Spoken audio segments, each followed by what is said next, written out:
محمد وعلى آله وصحبه في كل لمحة ونفس عدد ما وسعه علم الله. اللهم صل وسلم وبارك على سيدنا محمد وعلى آله وصحبه في كل لمحة ونفس عدد ما وسعه علم الله. بسم الله ما شاء الله، بسم الله ما شاء الله، بسم الله ما شاء الله، وما لم يشاء لم يكن، لا حول ولا قوة إلا بالله العلي العظيم، لا حول ولا قوة إلا بالله العلي العظيم، لا حول ولا قوة إلا بالله العلي العظيم. اللهم ارحمنا بالقرآن واجعله لنا إماما ونورا وهدى ورحمة. اللهم ذكرنا منه ما نسينا، علمنا منه ما جهلنا، وارزقنا تلاوته آناء الليل وأطراف النهار، واجعله لنا حجة يا رب العالمين. اللهم افتح لنا فتوح العارفين، وارزقنا فهم النبيين، واجعلنا من عبادك الصالحين والمتقين يا رب العالمين. بسم الله الرحمن الرحيم. قال مصنف رحمه الله تعالى: نفعنا الله بعلومه وبكتابه في الدارين، اللهم آمين يا رب العالمين. وبعد، قال: وطريقة أخذ بأحوط كالورع، وعزيمة كرياضة متبتلة، وحقيقة لوصوله للمقصد، ومشاهد نور التجلي بالبنجلة. من رمى درا لسفينة يركب، ويغوص بحرا ثم درا حصل، وكذا الطريقة والحقيقة يا أخي، من غير فعل شريعة لن تحصل، فعليه تزيين لظاهره الجلي بشريعة لينور قلب مجتلى.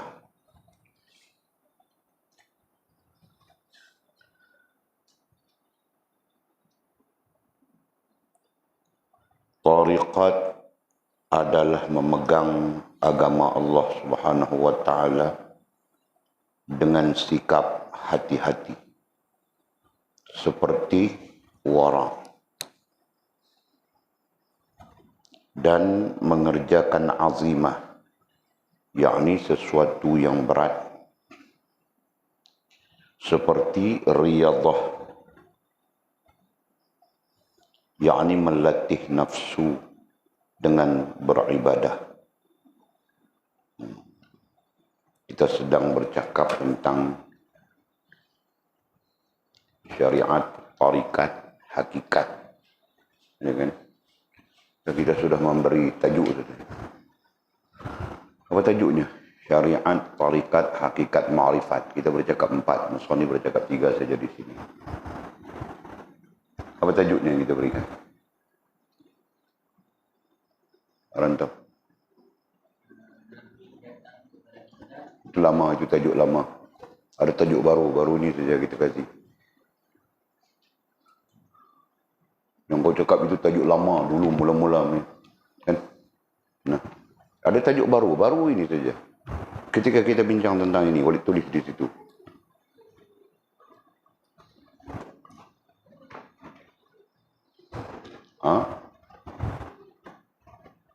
Ada tajuk baru, tidak peka. Kenapa tajuknya? Dina?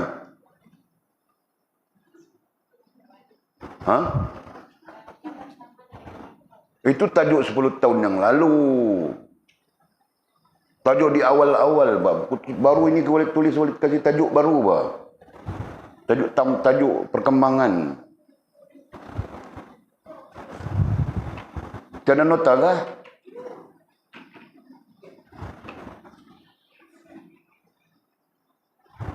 Kau tulis apa, Faz?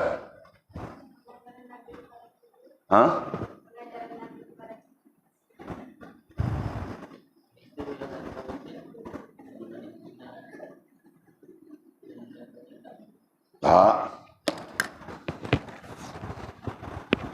Boleh tulis di sini syariat, 1, 2 tariqat, yang ketiganya hakikat. Nah, kemudian oleh garis, yang keempatnya ma'rifat. Ya.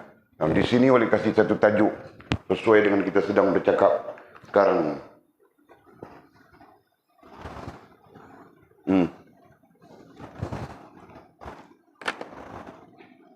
Mesti ada tajuknya, mesti ada satu topik.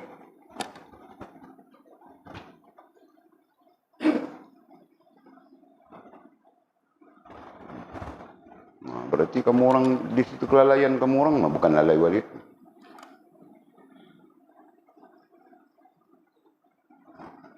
Lebih pendek saja daripada tajuk yang dasar.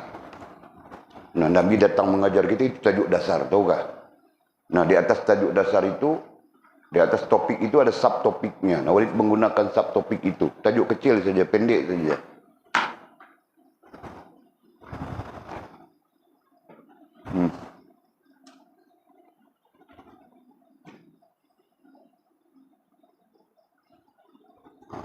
Nah, mana kamu orang?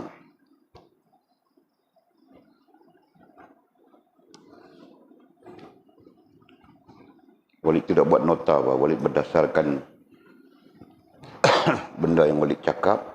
Walid ingat daripada pencerahan almarhum guru Walid. Kamu orang yang tidak mengambil mutiara itu. Bila kamu orang tidak mengambil mutiara itu, kamu orang yang rugi. Nah, kau dhabit apa? Kau tulis apa, Mimi? Nah, itu pendek saja kan? Pengajaran Nabi, cukup di situ. Itu yang boleh tulis, wah. Paham nggak? Nah, kalau mau cerita dasar itu panjang. Mendasar itu kadang-kadang panjang, kadang-kadang pendek. Nah, kita bercakap bersesuaian, bah. Sampai masanya kita kena bercakap begini. Sampai masanya kita kena bercakap begini. Di bawah topik besarnya adalah Nabi datang mengajar kita begini. Jelas ya? Okey, jadi kita sedang bercakap tentang pengajaran baginda Nabi kita sallallahu alaihi wasallam kepada kita. Dalam bentuk kesimpulan, Nabi mengajar kita agama, betul? Ya. Nabi mengajar kita agama. Maka agama yang diajar oleh Nabi kepada kita ada 3 ya. Kita bincang sudah ini, agama, di bawahnya iman, Islam, ihsan. Okey, jadi pengajaran Nabi, kita tuliskan ajaran Nabi. Okey? Nah, semua ini diajar oleh Nabi SAW meliputi keempat-empat hal ini. Nah, ini maklumat tambahan. Apa yang kurang, tambah. Begitu kan? Itulah caranya ilmu. Jadi kita bukan merubah-rubah, kita datang dengan prinsip yang sama. 10 tahun kita belajar tentang iman, Islam, ihsan. 20 tahun pun kita belajar iman, Islam, ihsan. 30 tahun pun kita belajar iman, Islam, ihsan. Tidak akan berubah. Yang nantinya berubah adalah maklumat-maklumat yang memberi maklumat-maklumat tambahan yang menambah baik pengetahuan yang ada kepada kita. Nah, itu saja. Tidak mungkin, bah. 5 tahun akan datang, istilah iman berubah sudah. Menjadi apa? Islam berubah menjadi apa? Ihsan berubah menjadi apa? Tidak mungkin begitu. Tetap begitu saja. Yang bertambah berkurang adalah maklumat-maklumat. Jelas ya? Nah, sekarang bertambah maklumatnya. Jadi ajaran Nabi, sebelum ini kita belajar, Nabi datang mengajar kita agama. Begitu saja. Okay. Nah, sekarang kita tambah maklumat agama yang diajar oleh Nabi kepada kita meliputi iman, Islam, ihsan. Itu ada sudah. Nah sekarang kita tambah maklumat. Iman, Islam, ihsan yang diajar oleh Nabi itu meliputi syariat, tarikat, hakikat, ma'rifat. Nah, Nabi mengajar kita tentang syariat, Nabi mengajar kita tentang tarikat, Nabi mengajar kita tentang hakikat, Nabi mengajar kita tentang ma'rifat. Jadi tetap berada di bawah satu topik saja. Ajaran Nabi. Okey. Jadi kata musannif rahimahullah ta'ala pada kitab kita Hidayatul Azkiya, ya, kita sambung terkait, kita sambung ya, sebelum kita sambung nah ada perkataan di atas sana, fasyari'atun akhzun bidinil khaliqi wa qiyamuhu bil amri wan nahyin jala. Syariat adalah memegang agama. Nah itu kita belajar, memegang agama, ya. Memegang agama, agama adalah iman, Islam, ihsan. Artinya syariat itu kita berpegang teguh. Berpegang, memegang, kita bincang sudah. Dalam istilah Arab disebut i'tiqad, disebut akidah. Nah, artinya beriktikad, berakidah dengan iman, Islam dan ihsan. Ya. Yakni melaksanakan perintah dan menjauhi larangan Allah. Yakni melaksanakan perintah, melaksanakan suruhan. Menjauhi larangan, nah itu sendiri menggambarkan agama, kerana sifat bagi agama itu ada suruhan, ada larangan. Ya, jika kita melakukan yang disuruh, meninggalkan yang dilarang, berarti kita mengikut agama. Mengikut, istilahnya mengikut itu lain, berpegang itu lain. Ya kan? Nah, dalam hal syariat, tuntutan ke atas kita adalah berpegang, bukan mengikut. Mengikut, ada orang-orang Yahudi mengikut Islam di zaman Madinah Al-Munawwarah, Bani Quraizah, Bani apa, macam-macam Bani. Nah mereka mengikut Islam, agama tetap Yahudi, gitu kan? Nah, sampai-sampai dalam konteks negara kita sekarang pun, ya, yang namanya orang bukan Islam mau mengikut Islam atau tidak, bukan berpegang dengan Islam, kau mengikut Islam. Nah begitu kan? Nah begitu. Sama saja keadaannya. Okey. Yakni melaksanakan perintah dan menjauhi larangan Allah SWT. Melaksanakan perintah, ai suruhan dan larangan. Nah, suruhan dan larangan itu ada dalam hal iman. Ya, dan ada di dalam hal iman. Suruhan dan larangan ada di dalam hal iman. Suruhan dan larangan itu ada di dalam hal Islam. Suruhan dan larangan itu ada di dalam hal ihsan. Paham ya? Nah itu. Jadi dalam konteks ini ada suruhan larangan. Nah, kita sedang belajar bahkan suruhan larangan. Suruhannya beriman dengan Allah, yakin dengan Allah, berpegang dengan Allah. Contoh kita sebutkan begitu. Larangannya adalah syirik. Ya kan? Boleh paham enggak? Suruhan di dalam Islam melaksanakan sembahyang, puasa, zakat, haji, gitu kan? Nah itu suruhan. Larangannya jangan minum arak, jangan berzina dan sebagainya. Ada hukum di bawahnya, haram dan sebagainya. Itu juga dengan suruhan terhadap ihsan, nah berbuat baik sesama makhluk, sesama manusia. Jangan berbuat jahat dengan makhluk ataupun sesama manusia. Nah itu suruhan. Larangan. Suruhannya berbuat baik. Larangannya jangan buat jahat. Jelas ya? Nah, jadi berpegang teguh. Ya. Kita berpegang teguh kepada hal ini. Okey. Itu penjelasan tentang syariat. Mudah-mudahan kita faham sudah tu. Kemudian katanya pada akhir ayat, pada akhirnya katanya, yang mana keduanya sudah jelas. Keduanya sudah jelas. Kenapa jelas? Tidak ada tertinggal lagi. Semuanya diajar oleh baginda Nabi SAW berdasarkan kepada Al-Quranul Karim. Itu maksudnya jelas. Semuanya sudah jelas. Berdasarkan kepada dalil. Liyuzhirahu ala dini kulli. Allah menzahirkan kepada kita seluruh hal agama. Dan berdasarkan kepada dalil. Al-yawma akmaltu lakum dinakum. Wa atmamtu alaikum ni'mati wa raditu lakumul Islam madinah. Nah, berdasarkan kepada ayat itu.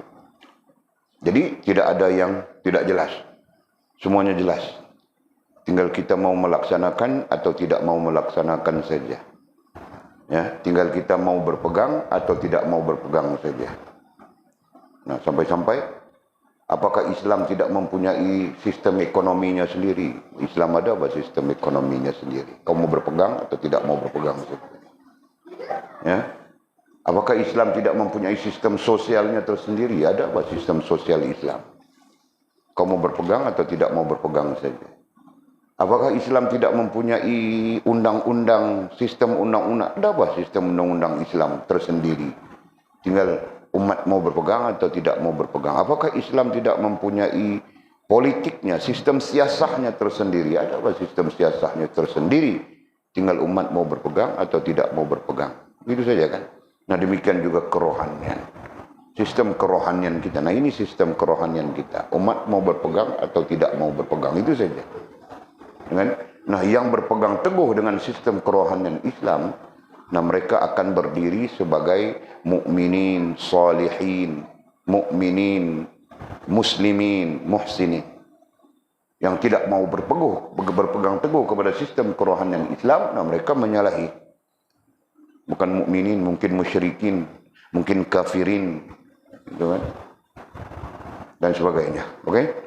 Nah, jadi faktanya sudah jelas keseluruhannya, tidak ada yang tertinggal, tidak ada yang tidak jelas dalam agama Allah SWT. Sekiranya ada sudut-sudut yang tidak jelas, nah itu karena kita yang jahil, bukan agama itu. Ya. Nah, kemudian baru kita sambung tentang apa? Tentang yang kedua disebut tariqat. Nah, itu tariqat. Kita sudah pun ada gambaran sebelumnya, gambarannya majas. Tariqat itu umpama laut katanya, ya kan? Syariat itu umpama bahteranya, umpama kapalnya. Manakala tariqat itu umpama laluan. Nah, itu istilah kita kan. Laut itu adalah laluan, laut itu adalah jalan. Nah, jika kapal laluannya, jalannya adalah laut. Jika kapal terbang, laluannya, jalannya adalah udara. Jadi makna hakikat bagi tariq itu adalah jalan. Makna hakikat bagi tariqat itu adalah jalan. Ya.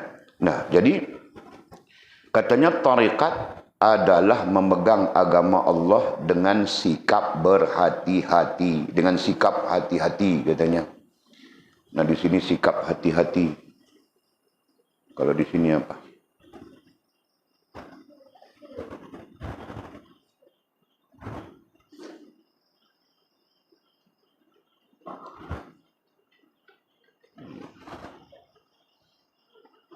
Baik, silap kau boleh baca.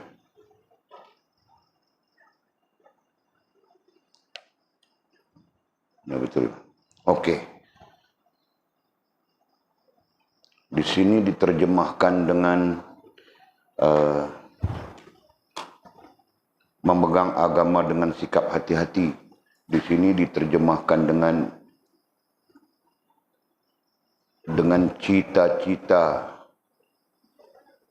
cita-cita menyempurnakan agama. Terjemahan saja ya, berbeza terjemahan. Nah, ada terjemahan, kita ada 3 terjemahan.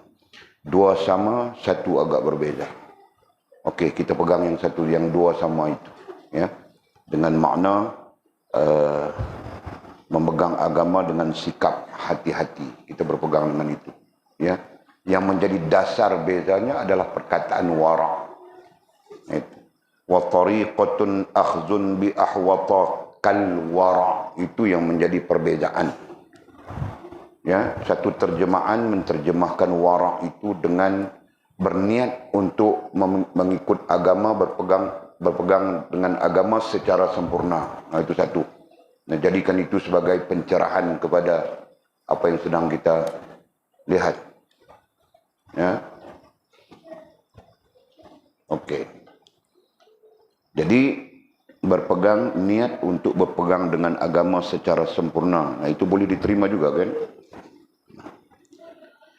Nah, poinnya poinnya yang menjadi perbezaan adalah perkataan warak saja. Sekejap lagi kita bincang perkataan warak ya. Nah, jadi kita terus tengok. Tariqat adalah memegang agama Allah Subhanahu wa taala. Nah, Walid tunjuk sudah di awal tadi. Agama Walid tunjuk di sini tadi ya. Agama semuanya ni terkait. Ya. Semuanya terkait. Artinya iman terkait dengan syariat, tarikat, hakikat, ma'rifat. Islam terkait dengan syariat, tarikat, hakikat, ma'rifat. Demikian juga ihsan terkait dengan syariat, tarikat, hakikat, ma'rifat. Okey, keterikatan itu terkait dengan satu istilah saja, memegang. Nah, itu bentuknya. Okey. Jadi maksudnya di sini jelas ya, bukan sekadar maklumat. Bukan sekadar maklumat sahaja, tetapi menjadi pegangan. Ya. Bukan sekadar maklumat, bukan sekadar pengetahuan, tetapi lebih besar daripada itu menjadi pegangan. Jelaskah? Okey. Nah, kita belajar dulu, secara dasar kita belajar tariqat. Nah, kita lebih advance sebenarnya daripada teks ini teks teks usul tasawuf. Kita belajar lebih mendasar, lebih berkembang kita belajar tariqat itu disebut dengan tariqat Muhammadiyah.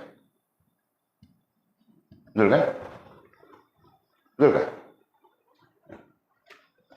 Syariat adalah syariat Allah. Tariqat adalah tariqat Muhammadiyah. Hakikat bukan masalah bos. Tariqat adalah tariqat Muhammad ya. Muhammad. Hakikat adalah hakikat Muhammadiyah. Ma'rifat kembali kepada Allah. Ini kita belajar. Betul-betul. Jangan cakap tidak tahu, baru beberapa hari saja belajar. Okey. Nah, itu pandangan secara kesimpulan. Kesimpulannya syariat Allah. Siapa yang boleh memerintahkan iman Islam dan ihsan kepada kita? Melainkan Allah Subhanahu wa taala. Betul. Nah, Allah memerintahkan iman Islam dan ihsan dengan menyuruh kita melihat kepada Nabi SAW. Ketika itu Nabi SAW menjadi model. Nabi SAW menjadi modelnya. Model yang perlu kita ambil daripada Nabi SAW ada dua jalurnya. Satu jalur rohaniyah dan satu jalur jasmaniyah. Nah, kerana itu dalam dasar kita menyebutkan tariqat itu adalah bagaimana Nabi SAW mengajar kita tentang rohaniyah dan jasmaniyah. Nah, berarti jalan syariat itu jalan ataupun tadi kita kiaskan kepada lautnya. Jalan yang mau dilalui oleh kapal itu ada dua. Satu jalan rohaniyah dan yang kedua jalan jasmaniyah. Ada juga istilah para ulama ya, mereka menyebut satu laut rohaniyah dan satu lagi laut jasmaniyah. Ya. Laut itu jalan atau laut. Nah, mereka menggunakan istilah laut terus. Laut rohaniyah dengan laut jasmaniyah. Nah, itu kita berbincang panjang sudah. Nah, itu maklumatnya ada sudah. Tinggal tahqiq saja, pengukuhan saja. Okey. Nah, itu tentang tariqat. Jadi kita ada banyak istilah, banyak maklumat terkait istilah yang boleh membantu kita untuk memahami apa ya ajaran baginda Nabi kita sallallahu alaihi wasallam. Nah, secara jelas ya, Nabi bukan mengajar kita jasmaniah sahaja. Bahkan Nabi mengajar kita tentang rohaniah. Dalam arti kata yang lain, Nabi bukan mengajar kita sembahyang, puasa, zakat, haji, ataupun amalan-amalan yang kemudian disebut zahir sahaja. Bahkan Nabi mengajar kita hal-hal, perkara-perkara yang terkait dengan rohaniah. Jadi secara ilmunya kita perlu belajar hal yang terkait dengan rohaniah dan hal yang terkait dengan jasmaniah. Nah, adapun memang kita sedang belajar langsung maupun tidak langsung. Paham, Jul? Ya. Kita belajar kitab-kitab terkait ilmu kerohanian, terkait rohaniah. Kita baca siapa? Fathur Rabbani. Kita khatam sudah Futuhul Ghaib. Kita khatam sudah Risalah Mustarsyidin. Ya. Kemudian yang mendukung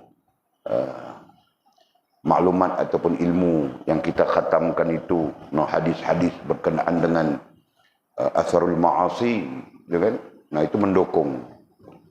Berarti lengkap sudah kita pada sisi, atau lengkap sudah kita sisi maklumat berkaitan dengan tasawuf, berkaitan dengan ihsan, berkaitan dengan adab. Nah, begitu. Okey. Jadi katanya, tariqat adalah memegang. Sama saja. Tariqat di sini adalah memegang, dipegang, pegangan. Nah, itu istilah-istilah yang berkembangnya sesuai dengan keadaan.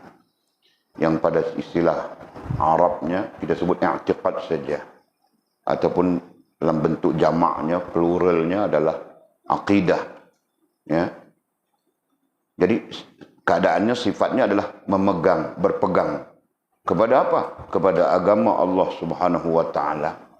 Ya, memegang kepada agama. Nah, apabila kita menyebut agama, langsung kita mengaitkannya dengan iman, Islam dan ihsan. Jadi tariqatnya adalah memegang iman, Islam, ihsan. Tariqatnya adalah memegang suruhan dan larangan. Nah, itu gambaran kepada istilah agama. Jadi kita perlu memegang agama. Nah, begitu. Ya. Nah, bagaimana memegang agama Allah SWT? Bagaimana memegang agama Allah SWT? Dengan sikap hati-hati. Dengan sikap hati-hati. Dengan sikap hati-hati merupakan terjemahan daripada wara'. Adapun perkataan wara' itu banyak terjemahannya. Okey. Perkataan wara'. Kal wara'in disebut di situ. Jadi perkataannya adalah wara'.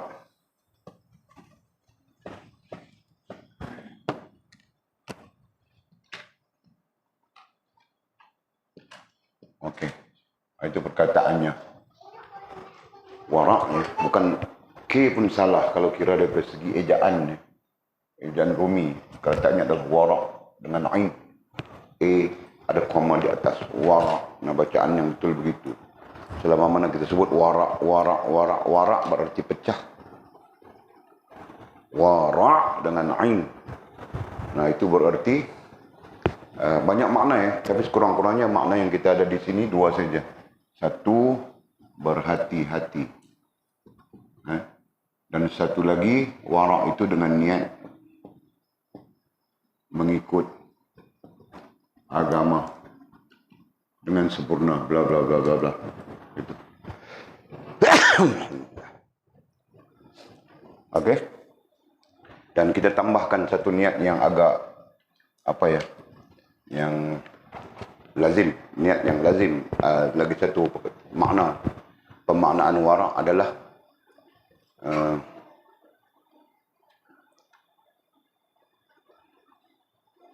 tapi kalau berhati-hati itu cukup sudah sebenarnya. Wara' itu adalah menjaga diri daripada sesuatu yang haram dan syubhah. Nah, itu antara maknanya ya. Orang yang menjaga diri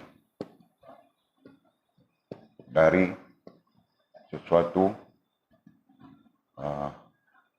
keharaman dan syubhah.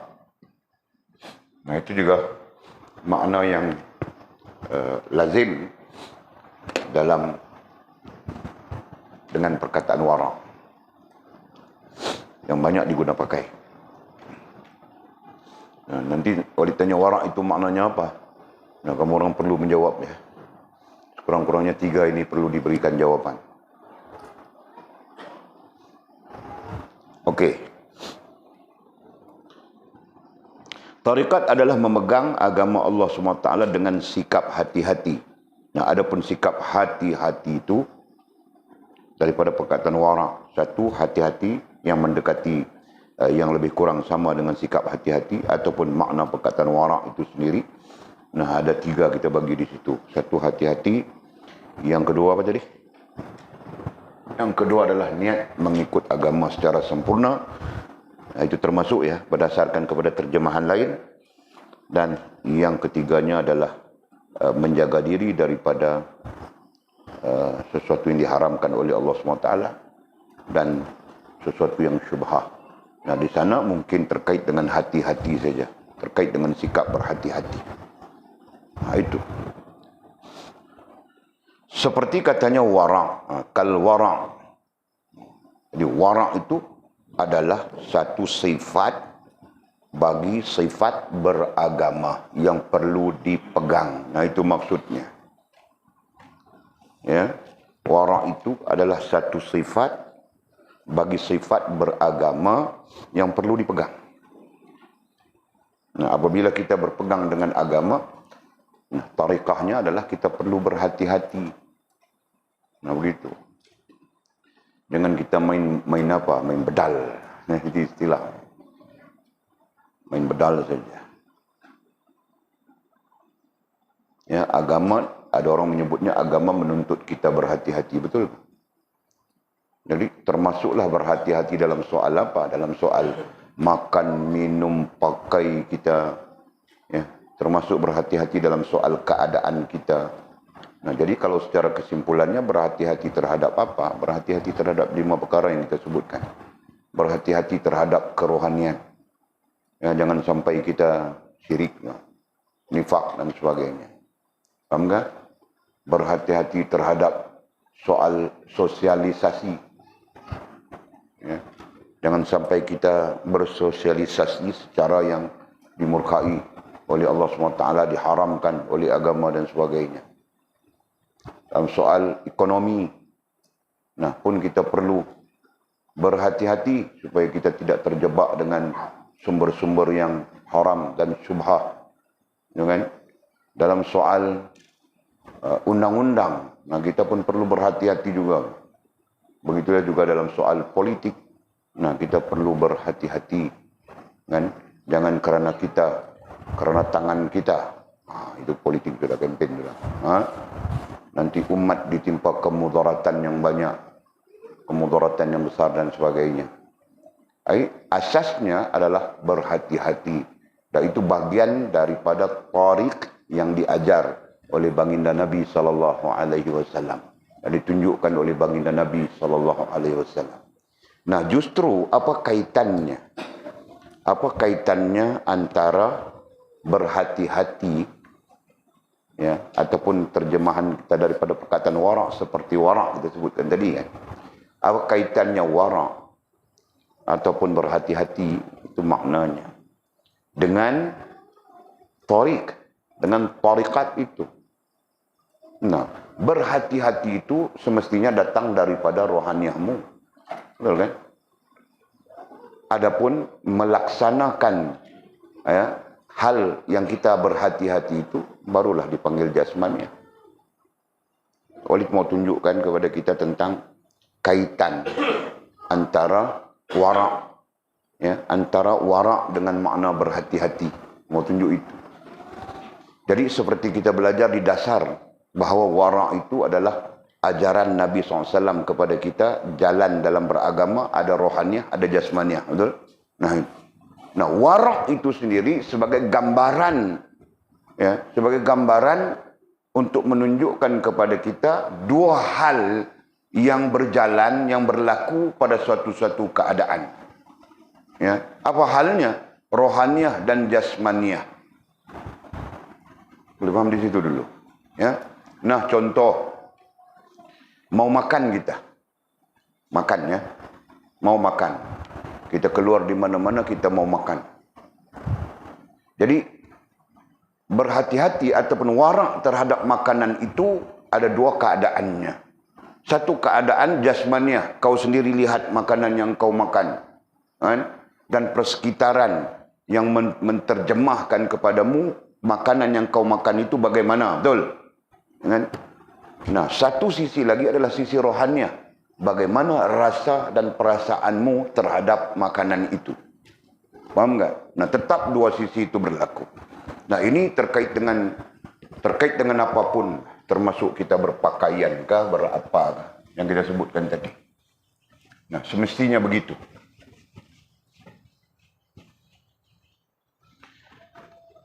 Ya, kita sebut tentang makanan. Cerita kita tentang makanan.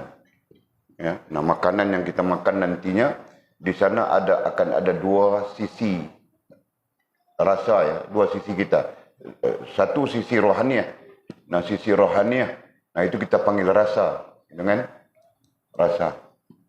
Dan satu lagi sisi jasmaniah. Ya.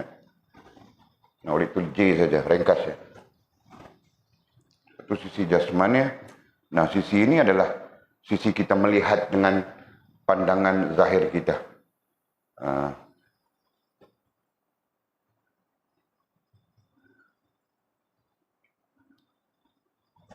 Okey. Jadi dikiaskan kepada pakaian. Itu makanan. Nah, kita kiaskan kepada pakaian. Ketika kau pergi ke mall sana mau membeli pakaian. Fas. Nah, kau membeli pakaian. Okey, ketika kau membeli pakaian, nah, jadi kita bercakap tentang warak tadi ya, keterkaitan warak dengan tarikat. Ketika itu kau mempunyai dua pandangan, betul? Jika kau mempunyai satu pandangan saja, nah nanti kau main bedal saja. Punggung besar kah, punggung kecil kah, sendat kah, apakah, kau tidak peduli. Ya, yang akan mengikat matamu nantinya adalah bagaimana orang cakap, betul kan? Kau pakai baju ini nanti orang cakap kau prima donna. Nah, itu yang akan mengikat kau, betul kan? Faham tak? Yang sama saja orang lelaki. Sekarang tren orang lelaki pakai seluar yang fit-fit, tahu kan? Seluar kecil macam Mizi pakai itu, nampak bebet-bebetnya. Talor-talornya semua nampak. Itu tren orang lelaki pakai sekarang. Tren paling huduh dalam dunia. Nah, itu pandangan kita. Kenapa kita mengatakan itu tren paling huduh dalam dunia? Karena kita melihat kepada kewarakan, betul kan? Karena kita melihat kepada tariq. Padahal orang semua suka pakai begitu sekarang. Kan? Kemarin tadi tengok Facebook satu YB daripada Rembau dia datang ke Sungai Buloh. Dia akan bertanding di Sungai Buloh. Nah, Walid mengikut tengok dia pakai seluar yang style orang sekarang pakai kan. Nah, sah-sah orang fokus. Orang fokus tahu tak? Nah, langsung dia tidak ada rasa malu cakap dengan orang atas pentas jalan begitu begini di bawah sana perempuan tak apalah. Nampak kan? Itu gambaran apa? Gambarannya nampak kan? Mereka tidak berhati-hati. Sedangkan berhati-hati ini atau warak ini tariq termasuk di dalam tariq. Jelas ya? Nah, itu. Paham Jul? Nah, kita jangan begitu Jul. Jangan begitu sama sekali. Itu tren orang, biarlah. Karena mereka jahil, karena mereka tidak tahu. Nah, apalagi mau berhati-hati. Nah, kita perlu berhati-hati. Jangan, ketika kita berpakaian, mau membeli pakaian, terkait dengan pakaian, keadaannya sama saja. Ya, kita perlu berhati-hati. Macam mana? Nah, pertama, kita sendiri melihat pakaian itu. Sesuai atau tidak sesuai dengan kita. Sesuai atau tidak sesuai dengan agama kita, misalnya. Nah, kemudian kita sendiri merasakan bagaimana? Nah, itu perlu ditanya. Kalau ada di sana, malu mau pakai pakaian begini. Nah, itulah iman. Nabi sebut di dalam hadis sudah itu kan. Al-haya'u minal iman. Paham tak? Nah, mau pakai begini rasa malu. Rasa tidak cocok dengan agama, begitu kan? Nah, baru betul. Ini tidak ada rasa apa. Antam saja pakai. Kan? Nampak pun tidak ada rasa apa. Nah, itu gambaran-gambaran agama pada diri hanyut sudah, agama pada diri rusak sudah, tukar. Artinya apa? Artinya rusak jalan. Ya, dalam majas rusak jalan. Ya. Jalan agama pada diri seseorang rusak. Apabila rusak jalan beragama pada diri seseorang, nah berarti rusaklah rohaniah dan jasmaniahnya. Ya, apabila rusak rohaniah dan jasmaniahnya, nah kapal itu nanti pun rusak juga, Pak. Sekalipun hidup, enjinnya dan sebagainya, tetapi dia tetap rusak. Mau jalan tidak ada jalan, kau mau jalan di mana? Betul kan? Paham nggak?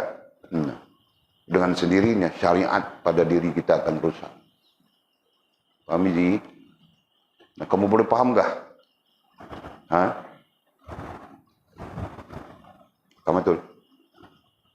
Nah, jadi itu kiaskanlah dalam hal-hal yang lainnya.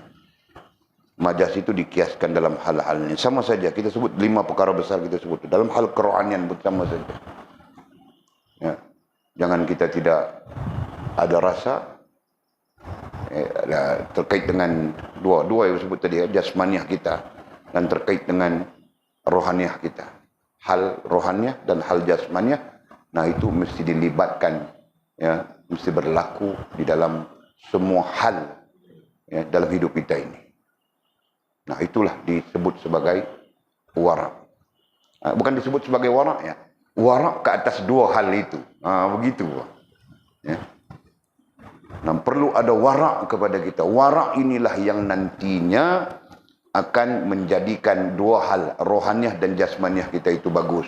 Rohaniah dan jasmaniah kita itu baik. Ya, nah begitu. Oke. Dan mengerjakan azimah katanya. Dan mengerjakan azimah, yakni sesuatu yang berat.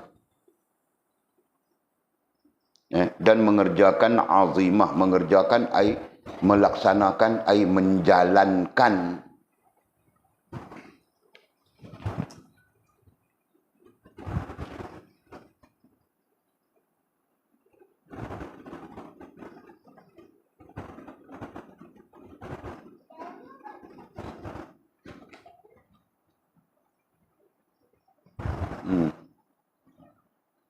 Sesuatu yang mengerjakannya dan mengerjakan berarti melaksanakan, menjalankan azimah, yakni sesuatu yang berat. Nah, sesuatu yang berat katanya seperti riyadhah katanya. Yang berat itu apa? Menjalankannya. Tadi perkataannya mengerjakan, menjalankan itu dulu. Nah, apa yang kita mau kerjakan, apa yang kita mau jalankan, katanya azimah. Azimah itu apa? Azimah itu adalah sesuatu yang berat. Nah, ini gambaran untuk membezakan kepada kita bahawa kau mau sembahyang itu senang saja. Kau mau puasa itu senang saja. Kau mau apapun senang saja. Yang senang itu adalah yang bersifat jasmaniah. Nah, itu semua senangnya saja. Tetapi di sebaliknya ada sesuatu yang berat. Yang berat itu terkait rohaniah. Nah, itu maksudnya. Ya. Nah, mau zikir bukan susah. Mau sembahyang bukan susah. Betul kan? Nah, takbiratul ihram saya tutup dengan salam. Senang saja. Tetapi yang berat di dalam hal itu adalah rohaniahmu. Nah, nama gambarannya itu. Mau tunjukkan yang itu. Nah, itu dia bilang azimah. Berat. Paham kan? Nah. Apakah yang berat itu akan terus berat? Tidak. Berat itu akan menjadi ringan, akan menjadi mudah apabila kita riyadhah. Nah, disebut riyadhah di situ kan? Nah, apabila kita riyadhah, apabila kita melatih diri kita. Riyadhah dengan makna melatih. Latihan. Itu kita belajar sudah dalam kitab apa ya? Kasyafatul Qulub. Ya kan? Jadi Dan mengerjakan azimah sesuatu yang berat. Jadi di sana gambaran ada dua. Kan kita ada dua. Satu rohaniah, satu jasmaniah. Nah yang jasmaniah itu ringan saja. Yang jasmaniah itu mudah saja. Begitu. Yang beratnya, kenapa berat? Karena disitulah penentuan. Sama ada apa yang kita lakukan itu bernilai atau tidak bernilai di sisi Allah Subhanahu wa taala, pemilik semesta alam ini. Betul kan? Nah, sembahyang betul sembahyang. Mudah saja. Tapi nilainya terletak pada rohaniahmu. Gitu kan? Paham tak? Paham tak, Lina? Nilai salatmu letak di mana? Nah, kau paham sudah? Kenapa kau bilang letak di rohaniahmu? Hah? Apa yang menjadi tanda solat itu terletak pada nilai rohaniahmu? Apa? Bukankah kau solat kau kena niat kan? Betul. Nah, niatmu betul itu adalah tanda sains kepada rohaniahmu betul. Faham kan? Nah itu itu pun kau tidak dapat fikir. Aku bilang jangan makan Maggi. Tapi dia tidak makan Maggi kan, makan Maggi fast. Sekejap-sekejap aku tengok bawa lari mangkuk Maggi. Sekejap-sekejap aku tengok bawa lari mangkuk Maggi. Bukan kau kah? Oh bukan ya? Kalau begitu langsung yang pokok cepedak itu. Tapi mamamu sekarang tidak beli Maggi, sudah sekat. Tahu kan? Nah, tengah-tengah malam aku bangun, buat lapar mau makan apa ni? Dia tak ada makan. Maggi adakah? Mana ada, sekat sudah beli Maggi. Biar anak tidak boleh, bapaknya pun tidak boleh. Yang tidak boleh. Buat peraturan. Itu peraturan daripada Menteri Dapur. Kena ikut juga kita. Okey. Dan mengerjakan azimah. Yakni sesuatu yang berat. Seperti riyadah. Nah kemudian, apa riyadah itu? Dalam terjemahan katanya melatih nafsu. Nah kita perlu melatih nafsu kita. Melatih. Istilah riyadah kita sebut apa? Latihan. Latihan melatih nafsu kita. Menundukkan dia. Nah nantinya sampai-sampai kepada yang azimah itu menjadi ringan. Yang berat itu menjadi ringan. Nah itu. Nah ini adalah hal yang penting. Kenapa penting? Karena disitulah letaknya nanti hubungan dengan Allah Subhanahu wa taala. Faham tak? Di atas rohaniah itulah nantinya kita membina hubungan dengan Allah Subhanahu wa taala. Dan apabila hubungan dengan Allah Subhanahu wa taala itu menjadi mesra, ini istilah kita ya, menjadi mesra. Nah, disitulah datang keringanannya. Betul. Macam orang bercinta juga kan. Bila hubungan dengan yana itu menjadi mesra, nah disitulah datang keringanannya. Kan? Betul kan Mizi kan? Nah, jika tidak ada hubungan dengan yana, berat bagi kita. Bang Mizi, aku mau duit 200. Berat kita kan? Nafkah kapal. Nah, ketika mesra Mizi dengan yana, Bang Mizi, aku mau 200, mau pakai duit 200. Sekejap-sekejap kau hantar. Dia hantarnya bukan 200, hantarnya 300. Dilebihkan lagi. Betul kan? Nah. Itu kerana hubungan yang mesra. Betul Mizi? Jika tidak mesra hubungan itu, aku mau kasih kau duit buat apa ya nak? Jadi kau kencing aku. Tipu saja. Macam-macam jadi kan? Faham tak? Faham Mizi? Faham tak itu? Analoginya faham tak? Kamu orang jangan minta nafkah-nafkah kapal ya. Rotan kamu orang. Okey. Dalilnya. Apa dalilnya? Dalil berat ya. Dalil rohaniah itu adalah hal berat. Berat di situ adalah gambaran kepada sesuatu yang tidak mudah berlaku. Nah itu pemaknaan kepada berat. Di sini ya. Sesuatu yang tidak mudah berlaku. Sesuatu yang tidak mudah terjadi. Ya. Melainkan perlu kepada latihan. Ya kan?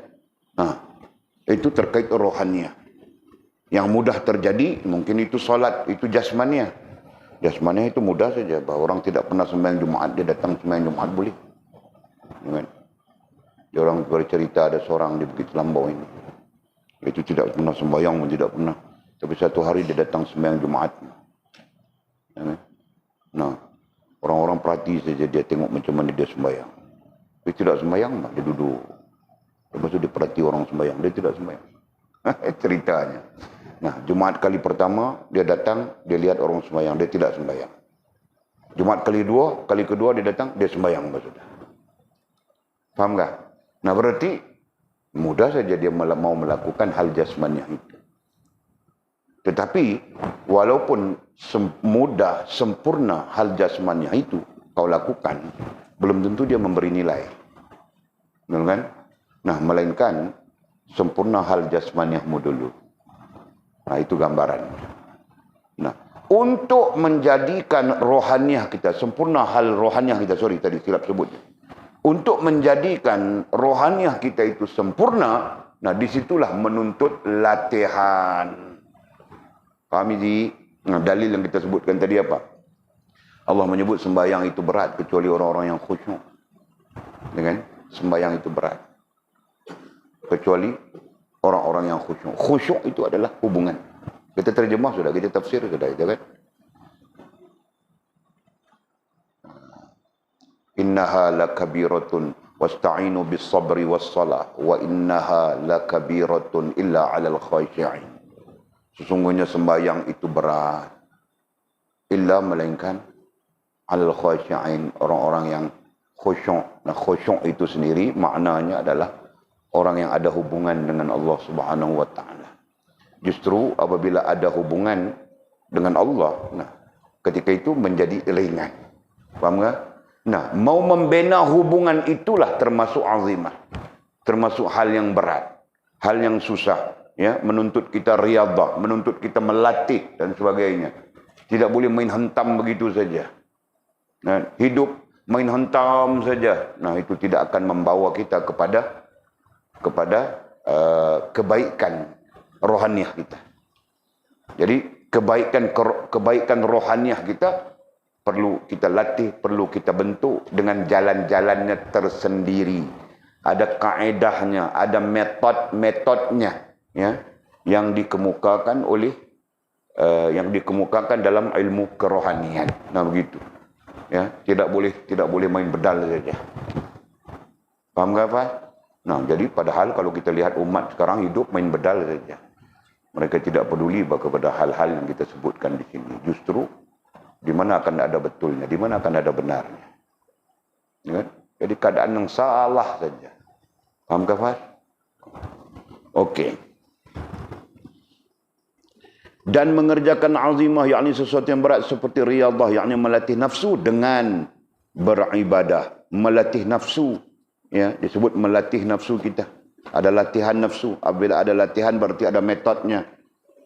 Ada kaedahnya, ada caranya. Ya, kaedah dan cara kita belajar di dalam Mukasyfatul Qulub. Kaedah dan cara kita belajar di dalam kitab-kitab yang telah kita bentangkan sudah. Khususnya Futhul Ghaib. Kan? Nah, itu kaedah dan perlu diikut itu. Jika kita tidak mengikutinya, nah kita tidak akan sampai kepada kesempurnaan rohaniah. Selama mana kita tidak sampai kepada kesempurnaan rohaniah, nah akan menjadi berat apapun. Ya, apapun akan menjadi berat. Yang terkait hubungan dengan Allah SWT. Menjadi berat, menjadi payah dan sebagainya. Jadi katanya melatih dengan apa? Dengan beribadah. Nah, semua latihan-latihan itu terkait dengan ibadah. Maka ada latihan untuk akidah. Ada latihan untuk ibadah. Ada latihan untuk adab. Semuanya itu disebut sebagai ibadah. Nah, itu saja. Jadi jelas.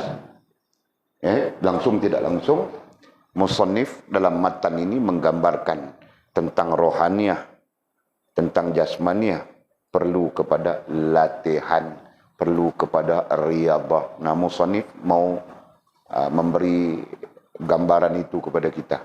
Okey. Dalam Tariq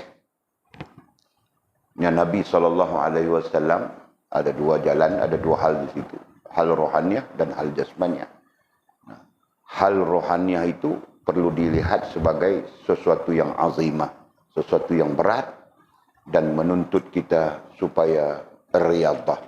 Ya, nah begitu. Manakala hal jasmaniah, nah itu akan menjadi ringan apabila rohaniahmu berhubung dengan Allah Subhanahu wa taala. Nah, ini terkait dengan hadis yang kita bincang sudah. Baik hati kita, baiklah seluruh jasad kita. Nah, kan? Nah, apabila hati kita menjadi ringan berhubungan dengan Allah SWT, gitu kan? Nah, nanti jasmaniah kita mengikut saja. Jelas ya? Okey. Kemudian kata musannif wa haqiqatun liwusulihi lil maqsid. Hakikat, nah ini penjelasan tentang hakikat pula. Yang dimaksudkan dengan hakikat, nah di sana hakikat adalah sampainya seseorang pada tujuan.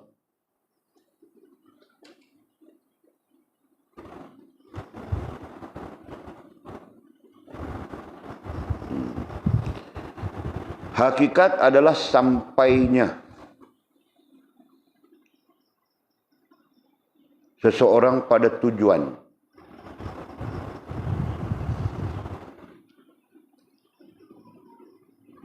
Nah, Walid perbetul pindah sikit di sini ya.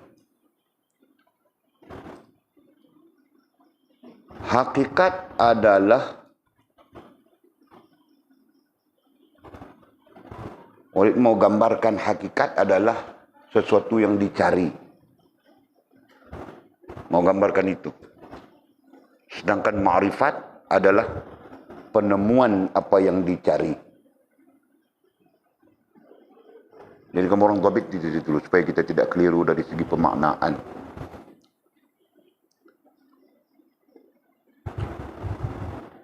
Nah, jadi hakikat adalah ai. Nah, selepas itu tabik. Hakikat adalah ai. Nah, tabik ya.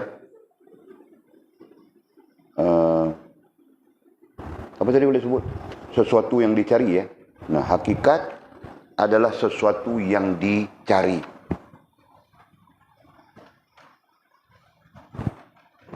Nah, ini gambarannya ya.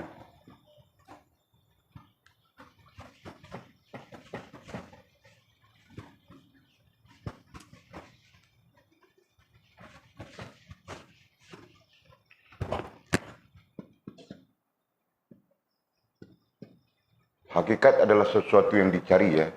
Sesuatu yang dicari. Nah, kita lihat dari sudut ini dulu ya. Nah, adapun sesuatu yang dicari itu ada dua pemaknaan. Satu, kita sebut apa ya?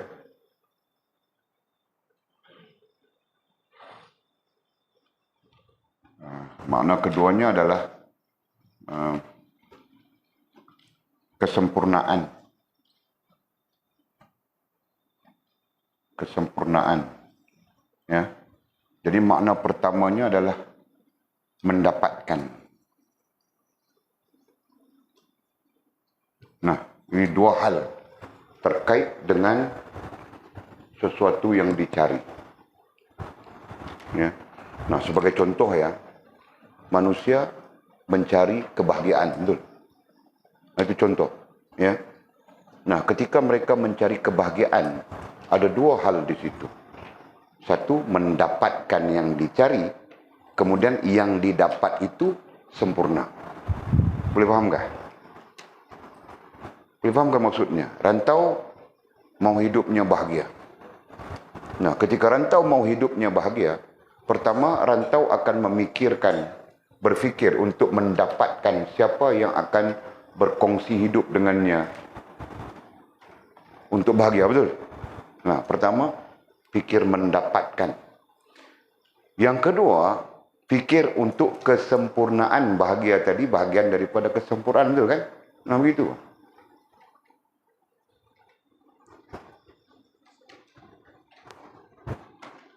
sebelum kita mendapat sesuatu yang kita maukan, inginkan, sebelum kita sebelum kita mencapai sesuatu. Nah, ini kaedahnya. Jadi langsung tidak langsung perhatikan bahwa ilmu tasawuf kita sangat unik. Padahal ini dibincangkan oleh dalam ilmu psikologi. Nah, ini perbincangan ini terakhir sudah dalam psikologi modern. Nah, siapa yang membincangkan ini? Carl J. Jung. Dalam topiknya agama menuntun manusia mencapai kesempurnaan hidup. Topik itu. Nah, kita belum belajar tentang kesempurnaan ya. Manusia mencari kesempurnaan hidup. Nah, sebelum ketika dia mencari kesempurnaan hidup, nah dia akan mendapatkan sesuatu yang mungkin fikirnya ketika itu untuk sempurna hidup, betul kan? Nah, macam kita pikir kereta, peringkat kamu orang pikir motosikal. Nah, dia mau mendapatkan motosikal sebagai kesempurnaan hidupnya. Siapapun begitu kan? Nah, yang lain pikir mau itu, mau ini, mau itu. Semuanya adalah dengan tujuan akhirnya adalah kesempurnaan. Tapi sebelum sampai kepada kesempurnaan, nah mereka berpikir untuk mendapatkan. Nah, ada orang mau mendapatkan motosikal, ada orang mau mendapatkan kereta. Nah, sampai satu peringkat mau mendapatkan bini. Kan? Sampai satu peringkat lagi mau mendapatkan bini nombor 2. Lagi tambah peringkat bini nombor 3. Oh, begitu kan? Nah, peringkat Walid tiada sudah. Peringkat Walid mau dapat mati saja. Okey. Dan mendapatkan itu satu hal. Jadi kompromi mendapatkan ini nanti dicampurkan dengan kesempurnaan. Setiap yang apa yang kita mau dapatkan itu mesti dipikirkan kesempurnaan, kan? Ini akan membaikkan kita, ini akan mengelokkan kita, ini akan membaguskan kita dan sebagainya. Nah, itu disebut dengan kesempurnaan. Nah, boleh faham kah? Nah, Walid bercakap begini berdasarkan kepada teks ini ya, berdasarkan kepada teks Sirul Asrar. Sirul Asrar Aulia. Dalamnya ada kitab selain daripada kitab ini dirujukkan kepada kitabnya Kifayatul Atqiya. Ada 3 kitab di sini yang melibatkan perbincangan kita pada malam ini. 4 dengan rujukan kita. Nah, bukan satu saja, ya. Dan Walid pun tidak pakai kepala Walid 100%, aku mana mau larat mau ingat. Berapa puluh tahun sudah ini pelajaran ini berlalu, tahu kah? Okey, nak nampak sudah kah?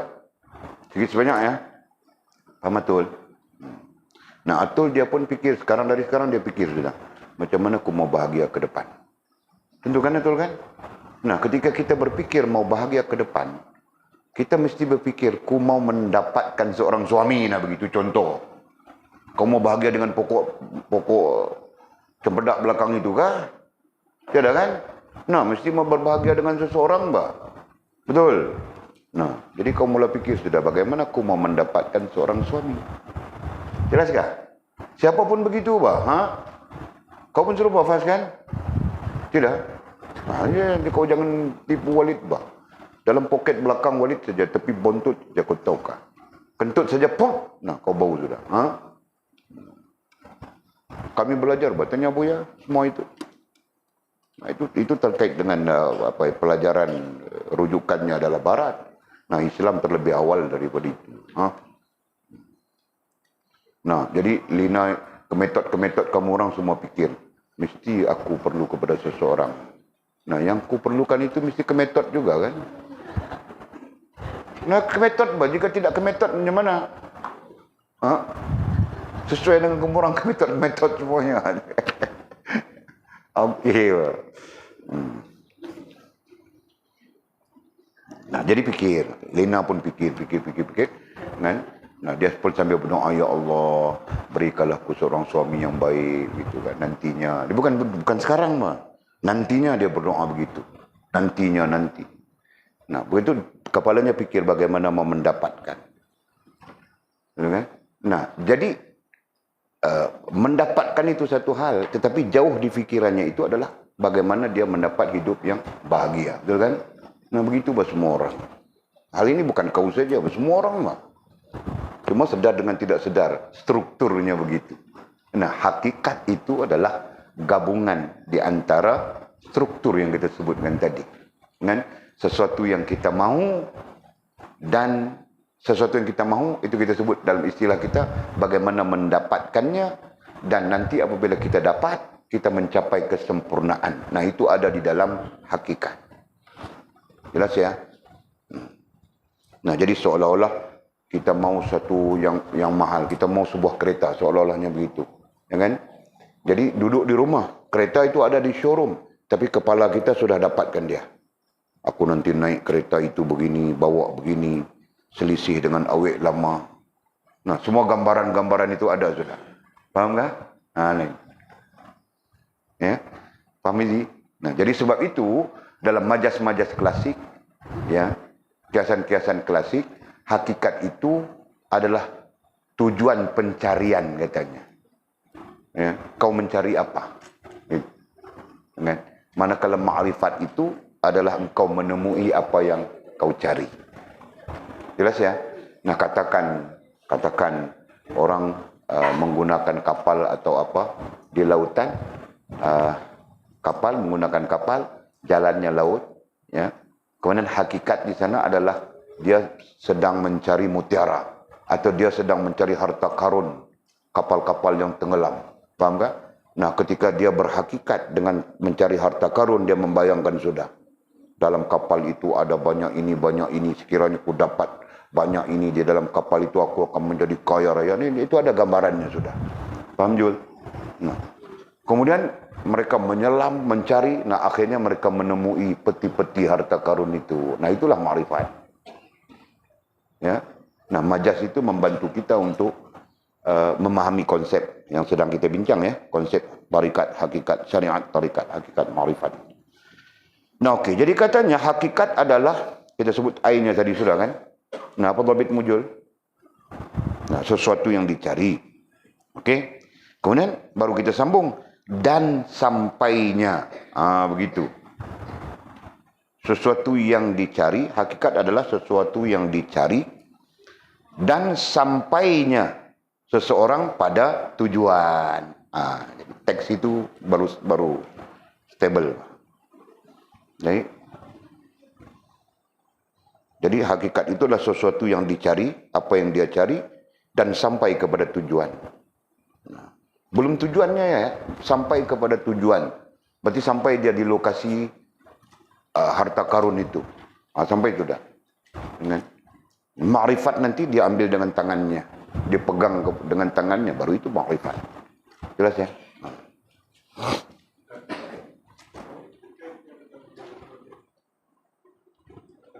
Yang mana? Yang mana yang ni? Aha. Aha.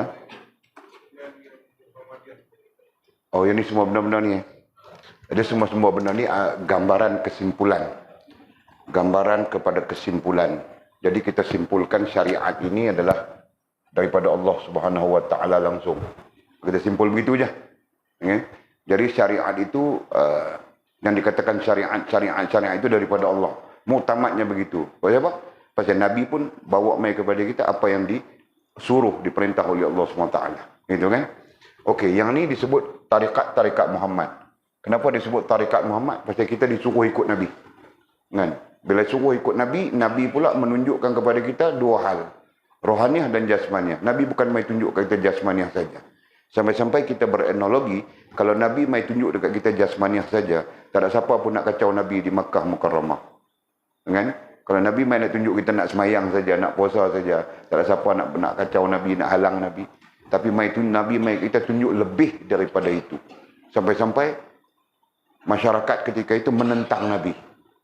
Kan? Berarti Nabi bukan tunjuk perkara jasmaniah saja, Nabi mai tunjuk kita perkara rohaniah. Itu yang menjadi penentangan besar kepada Nabi SAW. menghapuskan kepercayaan karut dan sebagainya. Itu disebut Muhammad, ya. Muhammad. Tarikat adalah tarikat Muhammad karena kita tidak ada tarikat yang lain. Kita tidak boleh ikut tarik lain pun. Ikut tarik lain kita sesat. Kita diperintahkan supaya mengikut jalan Nabi Muhammad sallallahu alaihi wasallam. Nah, adapun jalan Nabi itulah yang kita sebut pecah kepada dua, rohaniah, jasmaniah. Begitu. Ya kan? Jalan Allah SWT yang kita sebut jalan Allah, syariat Allah itu dipecah kepada tiga. Iman, Islam, Ihsan kita sebut tadi. Okey. Manakala hakikat disebut hakikat Muhammadiyah. Muhammadiyah itu dia sudah bahasa dengan berbahasa rohaniah. Ya kan? Bahasanya bertukar. Daripada Muhammad ni disebut Muhammadiyah. Muhammad ni masih sifat dia jasmaniah. Kita nampak perilaku dia dan sebagainya. Manakala Muhammadiyah itu kita abang hakikat. Sesuatu yang kita bukan boleh nampak pun tapi kita rasa. Itu disebut Muhammadiyah. Rasa. Dia umumnya terkait dengan rasa dan perasaan kita. Jadi secara umumnya.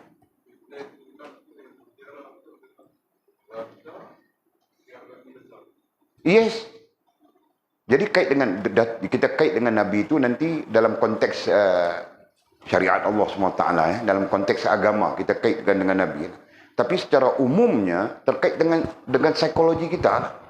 Dan kita punya psikologi, kita duduk di rumah, kita merasa dah kita bawa kereta baru kita tempah. Padahal kita duduk di rumah ya. Itu hakikat dia sebut hakikat tadi tu.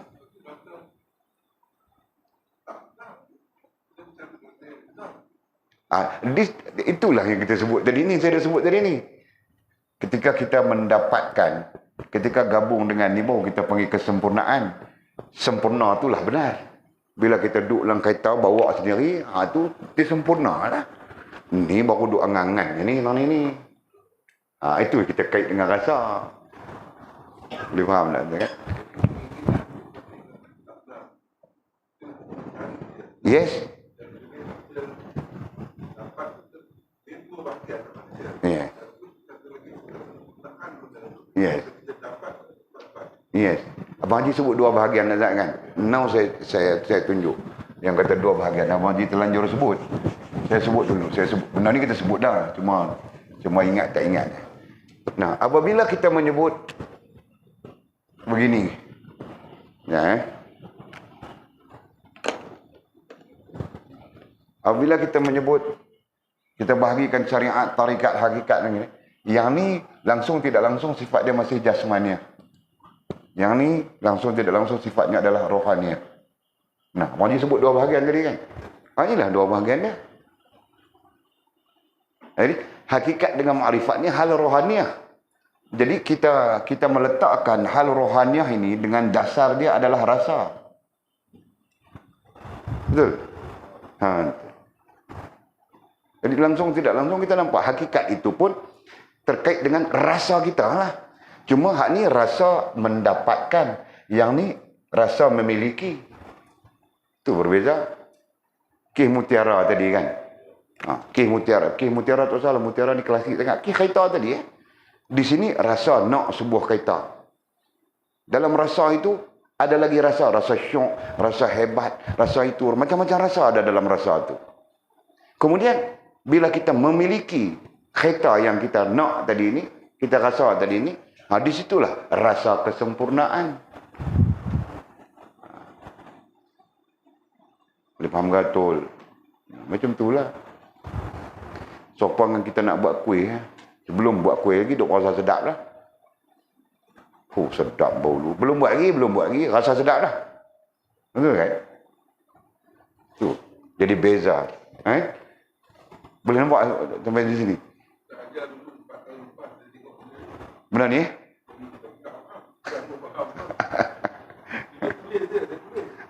Rasa keinginan dan apa yang dicari, rasa yang benar dan dia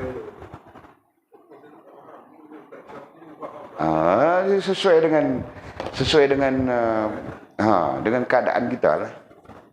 Macam ni lah mereka ni mungkin. Tapi mereka pun dah bentang. Saya dah bentang lah benda-benda ni pun. Awal-awal tahun dalam asas usul kita dah bentang lah benda ni. Tinggal lagi faham tak faham Allah. Betul kan Lina? Kau nampak saja sekarang. Itulah dia. Sebab itu disebut hakikat Muhammadiyah. Ya, bila kita sebut Muhammadiyah, nah itu berarti perkara itu mesti berkait agama. Rasa kita mesti seperti rasa Nabi Muhammad SAW. Yang salah adalah salah, yang haram adalah haram, yang berdosa adalah berdosa, yang benar adalah benar. Itu. Jangan kita Nabi rasa benda itu salah, kita rasa benda itu benar. Dia tak boleh lah. Itu disebut Muhammadiyah. Okey.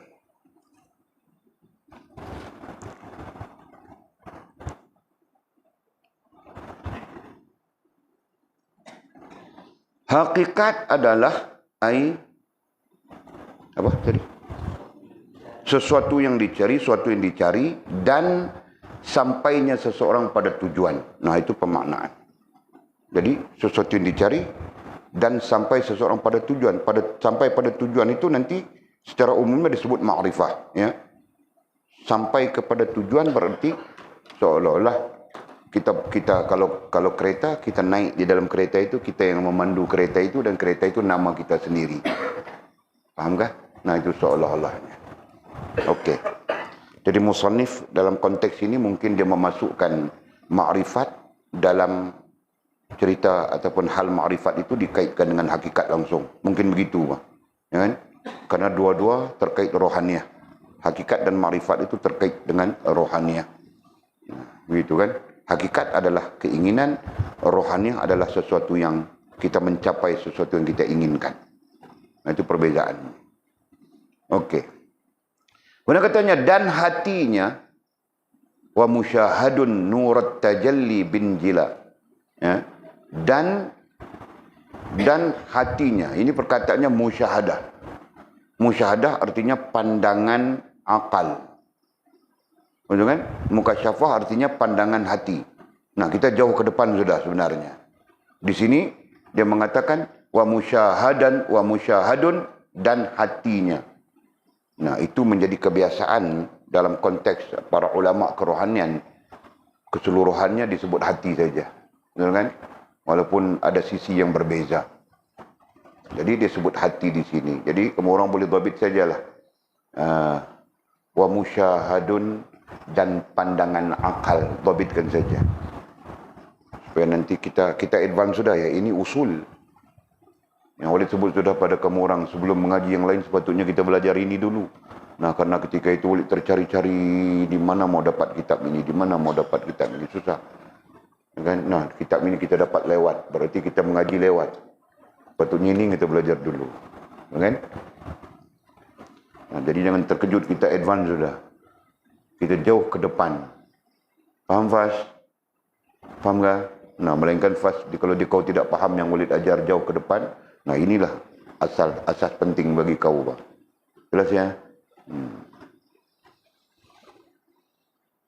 Dan hatinya, jadi dhabit. Atau senang kamu orang dhabit hati itu nombor 2. Nombor 1 akal. Nah, nanti kita baca dan akalnya serta hatinya. Mungkin kita baca begitu, senang. Musyahadah dengan mukasyafah sebagai gambaran rohaniah di sana. Dan yakni akalnya serta hatinya dapat menyaksikan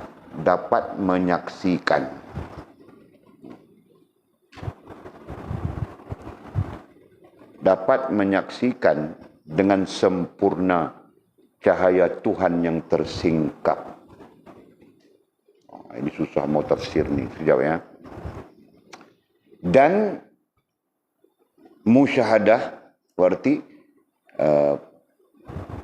akalnya dan hatinya, mukasyafah hatinya dapat menyaksikan dengan makna melihat, memandang. Nah, itu kita terjemah dalam pengajian kita berkaitan musyahadah itu sudah memadai. Musyahadah artinya menyaksikan dengan akal. Mukasyafah artinya menyaksikan dengan hati. Nah, adapun akal dengan hati, dan dia boleh menyaksikan, boleh nampak, faham kah, Jul? bukan apa yang terkait dengan mata kita di dunia, bahkan sampai akhirat, betul kan? Nah begitu, sampai syurga, sampai neraka. Karena itu Allah SWT berkomunikasi dengan akal kita. Nah, Allah berkomunikasi dengan hati kita.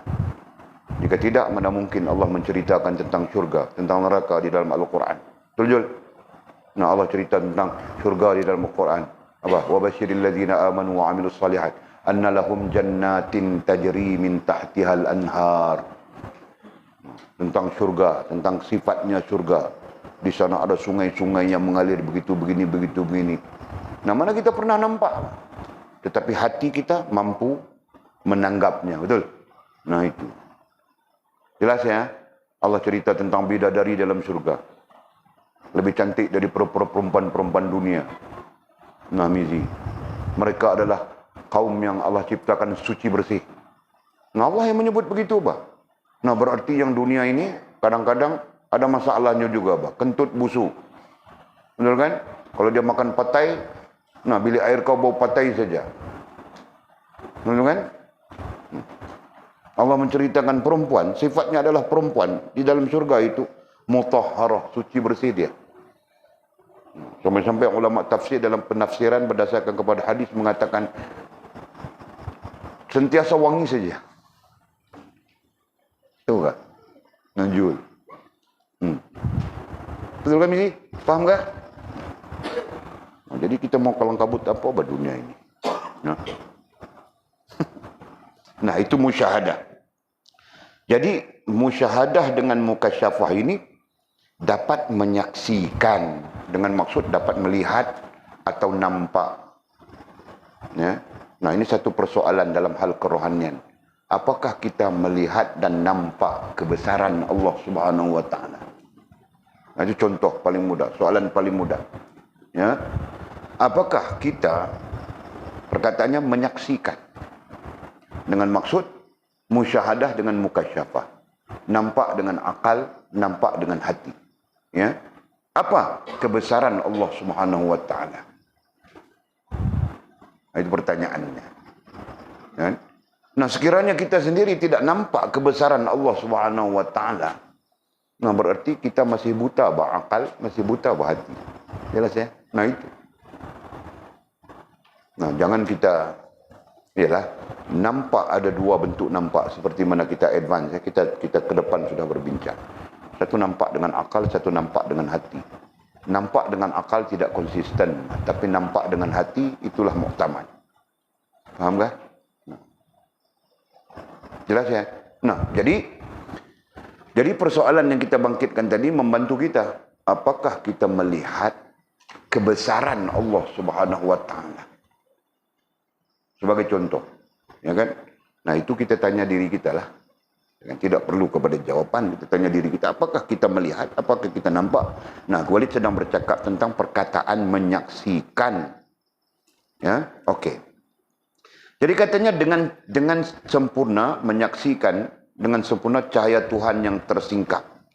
Menyaksikan dengan sempurna cahaya Tuhan. Nah, apa itu cahaya Tuhan? Para ulama mengatakan cahaya Tuhan itu adalah sir alami dan sir nafsi. Nah, kedua-dua istilah itu kita belajar sudah. Advance kita. Ya. Yang dimaksudkan dengan cahaya Tuhan itu adalah sir alami, rahsia alam semesta. Yang maha luas ini. Semakin diteraka, semakin banyak benda. Semakin banyak perkara yang kita tidak tahu. Ada yang indah, ada yang begitu, ada yang begini. 3-4 hari lepas Walid tengok satu video. Orang menyelam di dalam laut. Mereka menyelam di bawah perut ikan paus. Kan? Main saja dengan ikan paus. Ada yang duduk di kepala, ada yang duduk di belakang, dekat 30 orang. Menyelam, bermain dengan ikan paus. Nah, Walid fikir dalam hati, kalau aku disuruh mati pun aku tidak mau. Ikan paus ini. Nah, yang menjadi hal, ikan paus itu langsung tidak mengusik mereka, tahukah? Dalam dia. Jalan. Bagaimana kalau ikan paus itu pusing, dingapnya semua 30 orang itu. Ya kan? Nah, berarti orang ini sudah mengkaji ikan paus jenis ini tidak makan orang begitu begini, mereka kaji sudah. Ya kan? Jika tidak mungkin mereka menyelam bermain dengan ikan paus begitu. Nah, jadi ikan paus itu besar mana? Nah, mungkin besar surau ini. Tahukah? Panjangnya saja berapa puluh meter. Panjangnya saja. Nah, 30 orang berenang. Ada berenang di tepi matanya, ada berenang. Nah, boleh tengok videonya, Masya Allah. Tahukah? Nah, satu gambaran yang menunjukkan kepada kita yang kita pun tidak kenal habis alam semesta ini. Banyak lagi. Faham? Nah, itu semua apa? Itu semua gambaran tentang yang kita sebutkan sir alami. Ya? Dan selagi satu gambaran sir nafsi. Nah, disebutkan sir, disebutkan rahsia. Kerana apa? Kerana ini boleh menyebabkan kita nampak dan melihat kebesaran Allah Subhanahu Wa Taala. Faham tak? Nah, itu. Okey, itulah makna. Dan dapat menyaksikan dengan sempurna cahaya Tuhan yang tersingkap. Yang tersingkap dengan maksud ilmu. Yang tersingkap dengan maksud ilmu. Dengan maksud pengetahuan. Nah, walaupun tersingkap satu pengetahuan, ada ikan paus yang besarnya sebesar surau kita. Contohnya kan. Nah, tersingkaplah satu pengetahuan. Dan pengetahuan itu memberi pengertian kepada Walid, Allah maha hebat. Kurang-kurangnya. Faham kan? Nah, itu terkait sir alami. Nah, ada lagi terkait sir nafsi. Dalam perut kita sendiri. Aku tertelan gigiku sendiri tidak sedar. Macam mana gigi itu boleh tercabut. Kemudian tertelan masuk dalam perutku. Lekat di dalam perut. Keluarkah sudahkah belum tahu aku. Tahukah? Aku takut saja nanti ditikamnya tembus perut aku. Gigi itu tajam. Kan? Contohnya itu terkait sir nafsi. Jadi kita melihat, Masya Allah. Di situ kebesaran-kebesaran Allah SWT. Tersingkap dengan makna akal dan hati kita nampak, menanggap dan memahami. Faham kan? Nah, itu maksud tersingkap.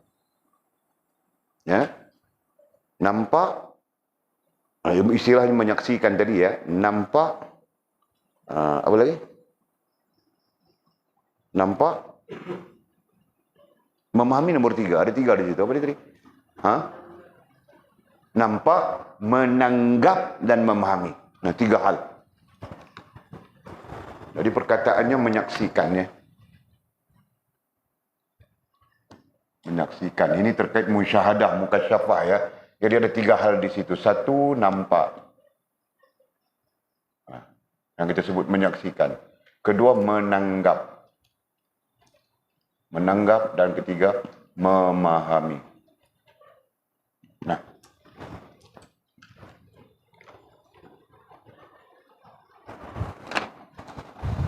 Jangan kau nampak. Semua orang nampak kan?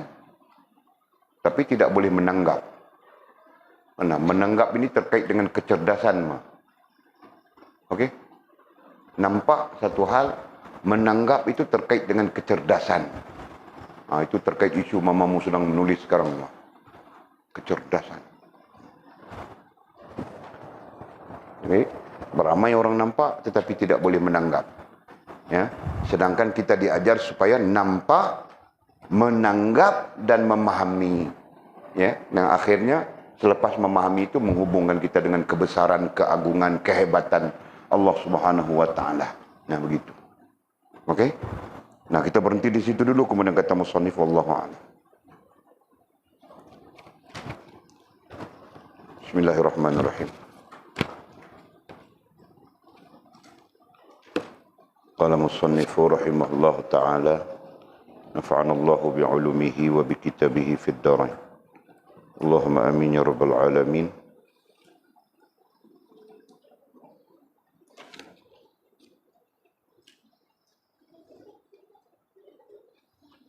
Qala musannifu rahimahullahu ta'ala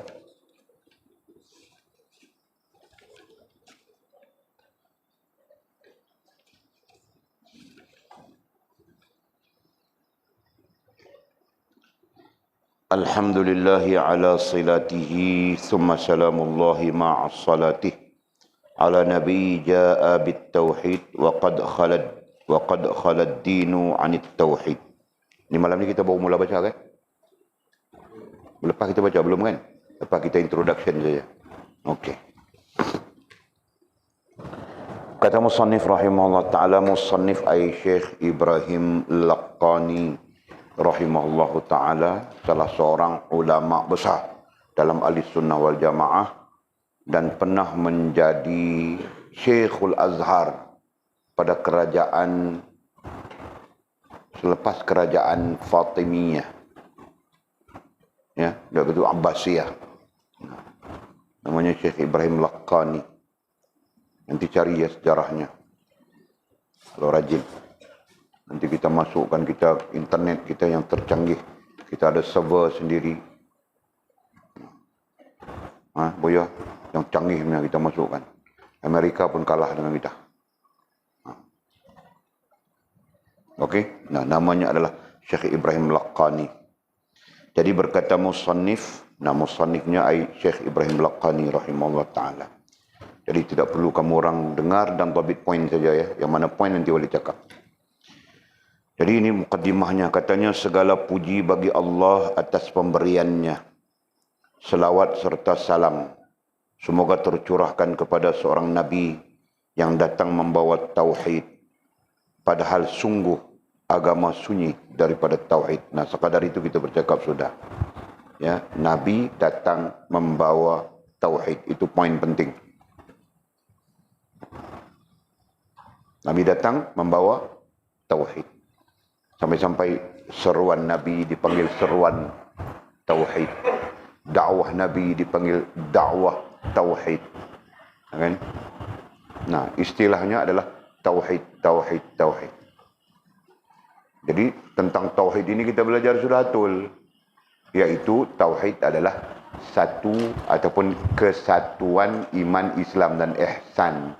Nah, ini berarti dakwah tauhid adalah dakwah kepada iman, Islam dan ihsan.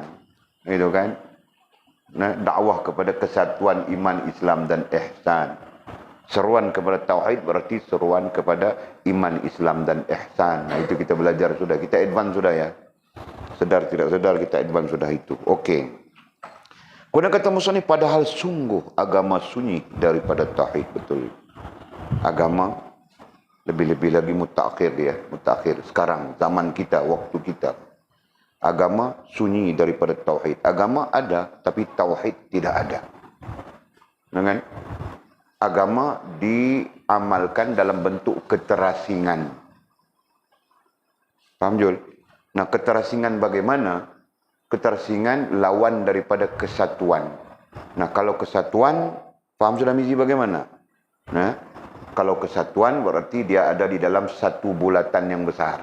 Kita tunjuk sudah kesatuannya.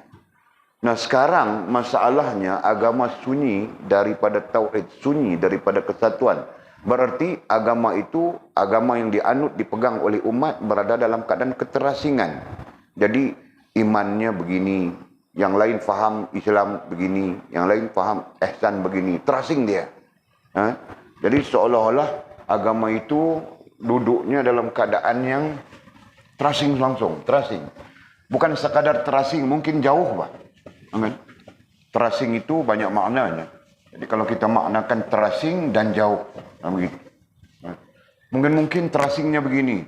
Di sini iman, di sini Islam, di sini duduknya ihsan. Nah, begitu jauh terasingnya. Paham kan? Ya. Berarti umat itu dalam keadaan imannya jauh, jauh. Di sini iman, di sini Islam, di sini ihsan. Nah, dalam keadaan terlalu jauh dalam diri. Betul kan? Mungkin dirinya di sini, dirinya di sini. Ada sedikit iman. Ada 2% iman. Mungkin. Ini gambaran saja. Betul kan? Nah, dirinya di sini mungkin ada 5% Islam. Kita andaikan. Nah, ihsan pun, ihsan mungkin lebih sedikit. Ihsannya mungkin ada sampai 20%. Kenapa? Karena dia terlibat dengan misi bantuan kemanusiaan. Walaupun dia tidak sembahyang. Kan? Ini terjadi kepada umat sekarang. Terjadi ini. Betul kan? Ihsannya tinggi, 20% ihsannya. Kenapa? Dia terlibat dengan misi bantuan banjir, ini. Nah, solat tidak. Tapi kemanusiaannya sangat bagus. Betul kan? Nah, ramai yang begini. Contoh, itu contoh saja. Nah, ini gambaran-gambaran apa? Ini gambaran-gambaran jauhnya iman, Islam, ihsan, jauh. Ya. Jadi gambaran yang betul, yang benar, ataupun keadaan yang sebenarnya bagaimana? Nah, kita ulang saja ya. Gambaran sebetulnya kena begini. Ini kita ulang saja. Menguatkan, mengukuhkan maklumat kita. Nah, ihsan di sini, Islam di sini, iman di sini. Ataupun ini kita sebut fakta ilmiah. Nah, nanti fakta amaliyahnya mungkin bertukar Islam, iman, gitu saja. Tetap dalam keadaan begini. Dan inilah yang dipanggil kesatuan. Ataupun kita sebut tauhid. Okey? Nah, tidak boleh terpisah begini. Jadi kata musannif, agama kita betul sunyi dari tauhid. Nah, kitalah yang akan menyempurnakan ini, tanggungjawab kita semuanya. Okey? Nanti kamu orang mengajar orang pun hal yang sama. Kita perlu kembali untuk mentauhidkan agama pada diri. Jelas ya? Nah, jangan terpisah begitu begini. Sembahyang tidak, puasa tidak, tapi ihsannya sangat bagus. Misalnya, gitu kan? Nah, akidah ke laut. Akidah tidak tahu macam mana, syirik, khurafat, tapi ihsannya bagus. Nah, ini semua tidak betul. Faham kah? Nah. Kemudian kata musannif alhamdu. Nah, musannif membahaskan bukan musannif. Ini perkataannya Syekh Ibrahim Laqani. Nah, kemudian musyrif, ya. Orang yang mensyarahkan kita panggil musyrif. Siapa musyrif kita? Musyrif kita adalah Syekh Saleh Darat. Nama masyhur ini, Pak. Ini namanya masyhur, sangat masyhur. Sama masyhur dengan Syekh Yasin Fadani. Syekh Yasin Padang. Ulama ahli sunnah wal jamaah mazhab Syafi'i. Salah seorang yang diberikan mandat untuk mengajar mazhab Syafi'i di Makkahul Mukarramah pada zaman Utsmaniyah. Ya. Okey, katanya alhamdu. Dia membahaskan alhamdu. Secara bahasa berarti pujian. Alhamdu, yang kita ucapkan alhamdulillah. Secara bahasa berarti pujian. Alhamdulillah, pujian bagimu wahai Allah, begitu. Ya. Alhamdulillah, segala puji bagimu, pujian bagimu, nah begitu. Katanya berupa ucapan yang menunjukkan kebaikan orang yang dipuji. Jadi perkataan alhamdu itu berupa ucapan menunjukkan kebaikan orang yang dipuji. Maka yang puji di sini adalah Allah Subhanahu wa taala, bukan orangnya. Yang dipuji di sini adalah Allah Subhanahu wa taala. Dengan tujuan untuk memuliakan. Nah, adapun alhamdu itu tujuannya untuk memuliakan. Baik pujian tersebut kerana mendapat kenikmatan maupun tidak. Jadi pujian bagi Allah itu kerana mendapat nikmat ataupun tidak. Nah, tetap kita menggunakan, tetap kita memujinya, begitu. Misal jika engkau dimuliakan oleh Zaid, kemudian engkau berkata Zaid orang yang mulia. Contohnya begitu, itu pujian, ya. Kita dimuliakan oleh Zaid, kemudian kita mengatakan Zaid orang yang mulia. Zaid adalah nama, ya. Dalam contoh ini, engkau adalah Hamid. Engkau adalah Hamid. Dalam contoh Zaid yang kita puji tadi, nah kita adalah Hamid. Apa maksud Hamid? Hamid maksudnya orang yang memuji. Sedangkan Zaid adalah Mahmud. Ya, Zaid adalah Mahmud, yakni orang yang dipuji. Jadi ada yang memuji, ada yang dipuji. Nah, ini kita langsung tidak langsung kita belajar tentang puji. Ya. Nanti dalam kitab-kitab teks Melayu disebut muqaddimah puji. Kenapa perlu kita belajar tentang puji? Nah, kerana puji itu ada kalanya boleh menyebabkan kita syirik kepada Allah Subhanahu wa taala. Nah, justru itu kita perlu belajar, ya, metod, kaedah memuji supaya kita tidak terjun kepada syirik. Faham tak? Nah, jadi ini sebagai mendasar, ya. Maka kata musannif, ucapanmu kepada Zaid merupakan efek daripada Zaid yang memuliakanmu. Merupakan efek ataupun kesan. Ya, kesan daripada Zaid memuliakan kita. Jadi kesan daripada Jul memuliakan Mizi, maka Mizi mengatakan Jul orang yang mulia. Faham tak? Kesan daripada Jul memuliakan Rantau, maka Rantau mengatakan Jul orang yang mulia. Itu istilahnya mulia. Kalau nanti Jul melakukan kebaikan, kesan daripada kebaikan Jul kepada Rantau, Rantau mengatakan Jul orang yang baik, misalnya begitu. Jelas ya? Nah, jadi apabila kita mengaitkan dengan Allah SWT pun sama saja. Ya, efek atau kesan daripada kita memuliakan Allah, nanti Allah memuliakan kita. Paham ya? Sama saja. Jadi sebab itu kita diajar supaya memuliakan Allah SWT. Seperti mana kita memuliakan orang. Nah, kita memuliakan orang, efeknya orang memuliakan kita. Kita berbuat baik kepada orang, efeknya orang akan berbuat baik kepada kita. Bukan kita mencari orang berbuat baik, tapi kita diajar supaya melakukan kebaikan. Faham tak? Nah, demikian juga dengan Allah SWT. Ya, ketika kita melakukan kebaikan kepada Allah SWT, nanti Allah SWT akan memberikan kebaikan itu kepada kita. Ketika kita memuliakan Allah SWT dengan pujian, maka Allah SWT juga memuliakan kita dengan pujian kepada sekalian makhluknya. Faham betul? Nah, ketika kau mengatakan subhanallah, nah Allah mengatakan subhanak. Itu ada hadis ya, ada hadisnya itu. Kau mengatakan subhanallah, subhanallah, subhanallah, subhanallah, subhanallah, subhanallah. Allah mengatakan kepada makhluknya di langit, subhanak, subhanak, subhanak. Ada hadis yang mengatakan, wahai makhlukku, dengan puji-puji, segala puji ataupun pujian ke atasnya yang memujiku. Nah, itu hadisnya. Dan makhluk-makhluk Allah yang lain pun turut memuji, turut memuliakan. Subhanaka kama subhanallahu alaih. Nah, hadisnya bunyi begitu. Faham tak? Adapun pujian yang bukan kerana adanya kenikmatan adalah seperti jika engkau melihat Zaid tidak pernah meninggalkan salat. Nah, adapun pujian yang bukan kerana adanya kenikmatan. Ya, tadi pujian kepada Allah sama ada kita berada dalam kenikmatan atau tidak. Adapun pujian kepada makhluk, lazimnya ketika kita berada dalam kenikmatan.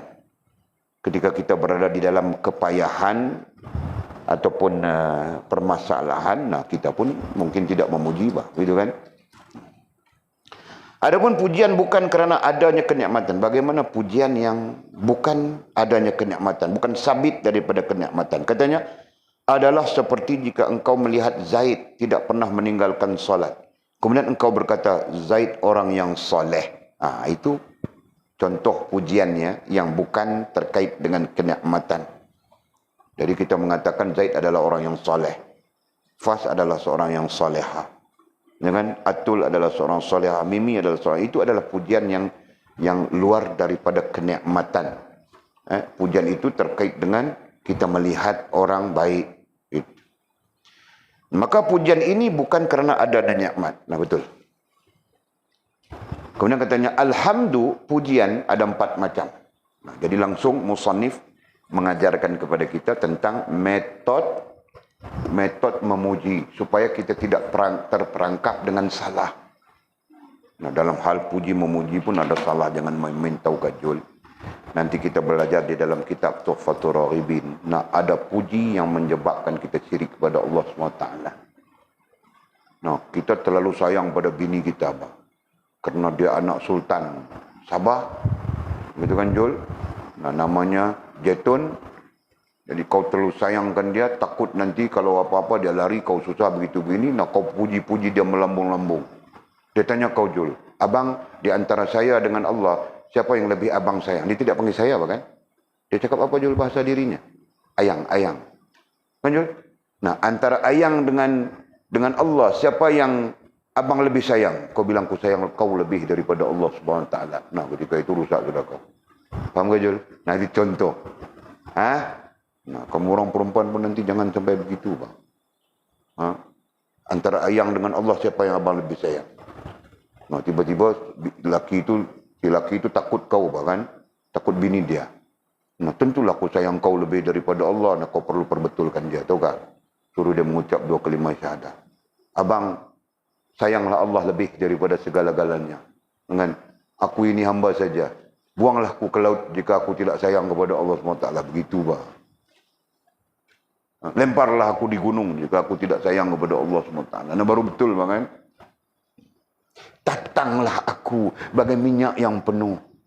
Mana boleh begitu bang? Jadi alhamdu kata musannif, yakni pujian ada 4 macam. Nah, kita akan belajar keempat-empatnya. Sebagai permulaan malam ini kita belajar tentang puji qadim kepada qadim. Nah, babit saja dulu ya. Malam ini kita belajar istilahnya, kita jumpa puji qadim kepada qadim.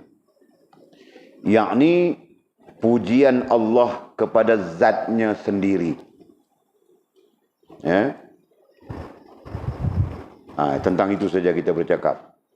Okey, pujian Allah kepada zatnya sendiri. Apakah Allah memuji zatnya sendiri? Ya. Kan? Ada banyak tempat di dalam Al-Quran yang jika dipandang seperti Allah memuji dirinya sendiri. Betul tak? Allah memuji zatnya sendiri. Di mana? Antara dalil mudah. Alhamdulillahi Rabbil Alamin. Nah itu. Lazim kita baca saja. Surah Fatihah ayat pertama saja. Surah Fatihah ayat pertama. Surah kedua. Ayat pertama surah kedua. Alhamdulillahi Rabbil Alamin. Segala puji-puja bagi Allah, Tuhan yang mentadbir semesta alam. Ayat itu ayat Allah kan? Nah, berarti Allah memuji dirinya. Nah, jarang disebut dirinya. Kadang-kadang kita salah sangka. Bila menyebut Allah memuji dirinya, di situ seperti angkat bakul sendiri kita bilang kan?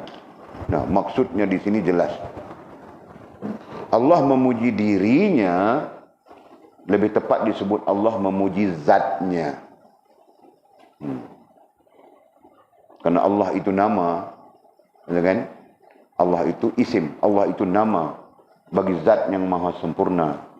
Allah memuji zatnya. Okey, kita berhenti di situ. Nanti kita bincang panjang satu persatu.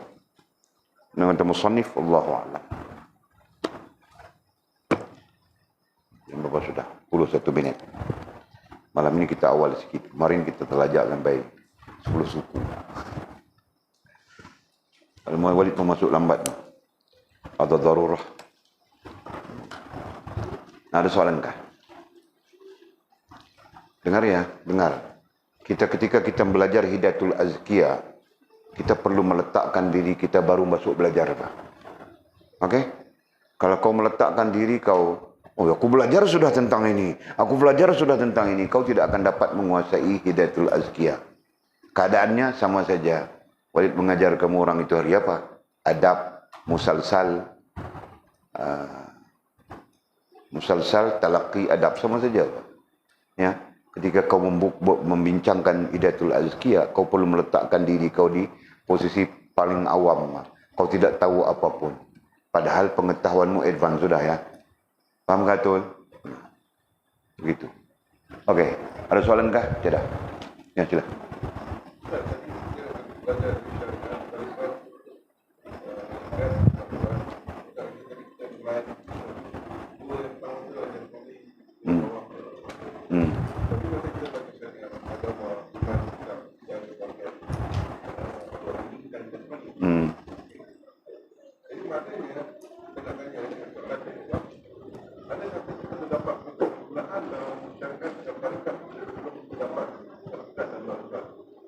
Kita tidak melihat dari sudut rentetan. Kalau kita adakah kena dapat kesempurnaan itu bisa kita melihat dari sudut rentetan. Tapi kita melihat dari sudut overall. Kita perlu mendapatkan kesempurnaan dalam semua. Baik rohaniah, baik jasmaniah. Begitu.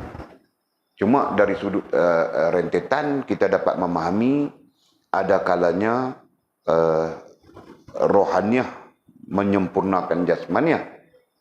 Ada kalanya jasmaniah menyempurnakan rohaniah. Jadi itu keadaan yang fleksibel lah, fleksibel.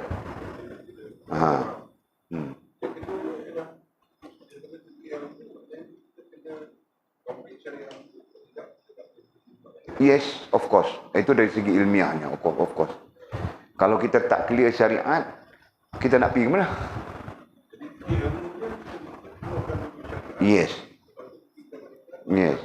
Yes. Ya, dia konsep dia dari segi ilmunya, kalau kita kata ilmu itu adalah memberi kita fahaman. Nah, dari segi fahamannya kita kena faham syariat, tarikat, hakikat, ma'rifat. Step dia macam tu. Jadi kalau kita terjun, kita akan jadi sabut. Jadi kelang kabut nak atok kita tak tahu. Siapa orang buat kuih lah, selalu kita majaskan dengan buat kuih lah kan. Mana dia boleh main, dia kena atok lah. Yang ni berapa gram, yang tu berapa, begitu kan orang buat kuih kan. Dengan tepung berapa kilogram, kalau tepung sekilo, gulanya kena banyak ini, berapa gram, begitu kan. Betul kan? Mana boleh kau main gula, tepung sekilo, gula satu tong, air satu lori. Mana mungkin boleh begitu kan? Jadi ada pendekatan, metodnya. Boleh clear macam mana?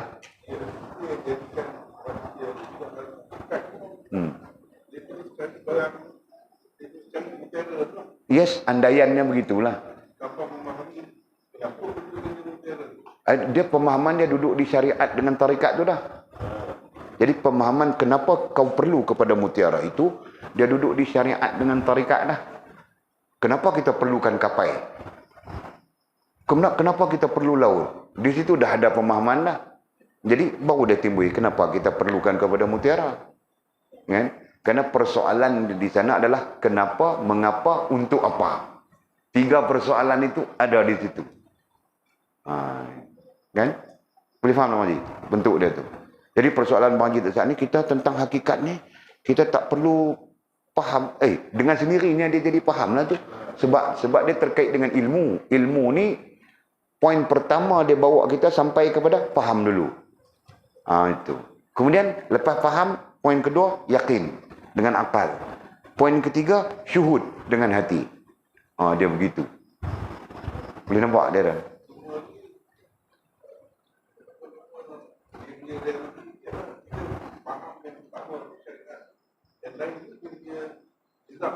Perkembangan. Yes. Boleh begitu boleh.